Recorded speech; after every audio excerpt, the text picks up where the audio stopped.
এই যে একা একা চলাফেরা করছেন, জীবন নিয়ে শঙ্কায় ভুগেন না কখনো? যে আমার পরিবার সবাই তো, আমি আমার মাকে বলেছি যে দেখো, মানে আমরা যে লড়াই নেমেছি, আমার একটা মনে হয় কি, কোনো রাজনীতিবিদের না বাসায় মৃত্যুটা হইতে পারে না, এটা কোনো ভালো মৃত্যু না।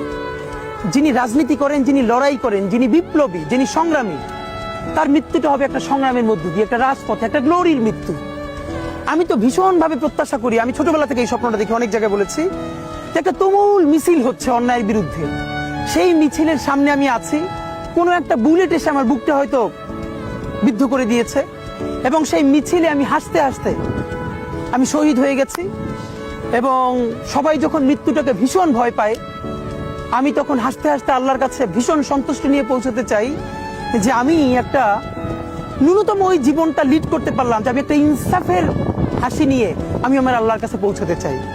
সুতরাং আগামী 50 বছর বাঁচলাম, কোনো ইম্প্যাক্ট তৈরি হলো না আমারে দিয়ে, দেশের জন্য, রাষ্ট্রের জন্য, উম্মার জন্য, জাতির জন্য।